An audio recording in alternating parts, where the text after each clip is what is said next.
तो कैसे हमारी चेतना प्रदूषित होती है? जो चीज हम देखते हैं, सुनते हैं, हमारी ज्ञान इंद्रियां, ज्ञान, हमारे शरीर में 5 ज्ञान इंद्रियां हैं। कौन कौन सी हैं ज्ञान इंद्रियां?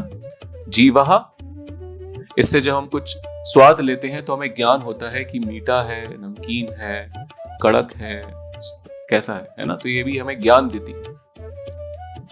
हमारी नासिका, ये हमें क्या ज्ञान देती है? सुगंध का ज्ञान देती है। हमारे नेत्र, वो हमें क्या ज्ञान देते हैं? दृष्टि देते हैं और हम देख पाते हैं कि क्या है क्या नहीं है, उससे हमें ज्ञान मिलता है। हमारे कान, ये हमें ज्ञान देते हैं क्या चल रहा है, कौन बोल रहा है, क्या बात हो रही है ना? कितने हो गई इंद्रियां? और 5वीं हमारा स्पर्श, स्पर्श से हमें ज्ञान होता है क्या वस्तु है, क्या है। तो ये हमारी 5 ज्ञान इंद्रियां हैं और इन ज्ञान इंद्रियों से हमें ज्ञान प्राप्त होता है। अब अगर दूषित वातावरण है तो कैसा ज्ञान हमारे इंद्रियों से हमें मिल रहा है? दूषित ज्ञान मिल रहा है। जैसे उदाहरण के लिए, अगर हम क्या देख रहे हैं समाज में, जो लोगों का व्यवहार है, लोग कैसे व्यवहार कर रहे हैं, कैसा जीवन जी रहे हैं, तो देख के हम भी सीखते हैं।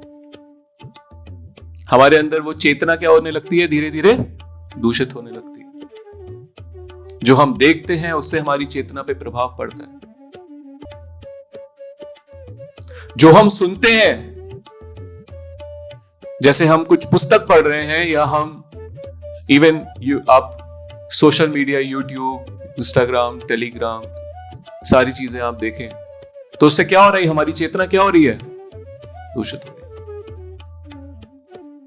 या गलत गंदे साहित्य पढ़ रहे हैं, इस सब चीजों से हमारी दूषित हो रही है चेतना।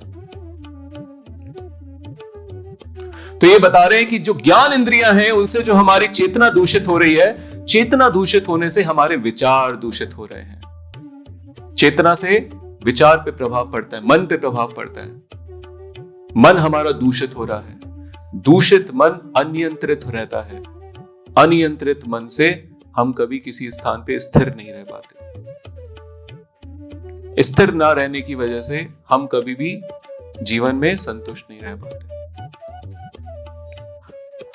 और जब मन और विचार दूषित होते हैं तो हमारी वाणी भी क्या होने लगती है? फिर हमारे वाग विसर्गा, हमारे किस तरह के शब्द निकलेंगे?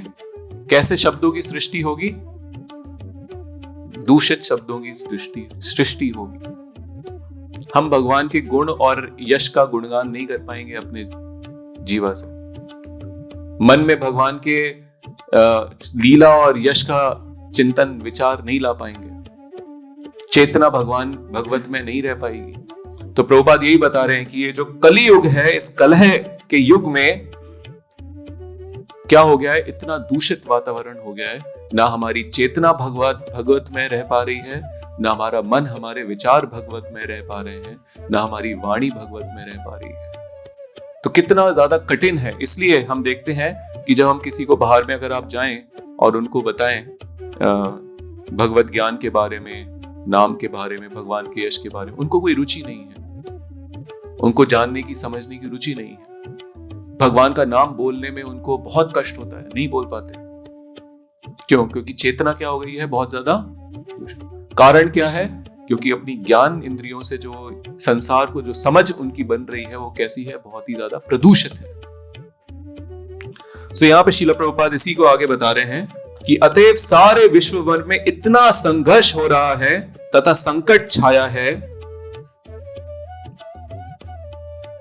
नहीं, हाँ, एक वर्ग के लोग परमेश्वर के नाम तथा यशोगान को रोकने के लिए नियमबद्ध प्रचार कर रहे हैं। यहां तक कि लोग प्रचार कर रहे हैं कि भगवान के नाम और यश का श्रवण और गायन नहीं होना चाहिए, वो पाबंदियां लगा रहे हैं। अतएव विश्व भर में श्रीमद् भागवत के संदेश को प्रसारित करने की परम आवश्यकता है। और इसीलिए क्या है आवश्यकता भी हमें? कि हम श्रीमद् भागवतम का प्रचार करें और हम खुद इसका अध्ययन करें। हमारी ज्ञान, हमारे चित्त को हम शुद्ध करें। ज्यादा से ज्यादा भगवान का और भक्तों का हम लोग संग करें, नाम जप करें, संकीर्तन करें। हमारी चेतना, हमारे विचार, हमारे शब्दों की सृष्टि को हम शुद्ध बनाएं और फिर दूसरों को हम इसको अपने से जोड़ के और श्रीमद् भागवतम से उनके जीवन को जोड़ के उनके जीवन में ये शुद्धता लेके आए। तो इसलिए इसके प्रचार की आवश्यकता है, परम आवश्यकता है। प्रत्येक जिम्मेदार भारतीय नागरिक का यह कर्तव्य है। प्रभुपाद बता रहे हैं, क्योंकि भारत भूमि में जिसने जन्म लिया है वो बहुत ही क्या है, भाग्यशाली है। क्योंकि यहां पे जैसे मैंने बताया कि कोई अगर भगवत चेतना का ना भी हो, ऐसी समझ का हो कि जिसमें भगवान के लिए प्रति कोई आस्था, कोई भक्ति, कोई समर्पण ना भी हो, फिर भी यहां पे भगवान का नाम और यश बहुत ही सामान्य रूप से हम देखते हैं कि कोई भी गाता, जैसे मैंने भी बताया, सड़क पे निकल जाए तो आपको बहुत सारे दिख जाएंगे, श्यामा श्यामा स्वीट्स, है ना, इधर सामने है कान्हा स्वीट्स।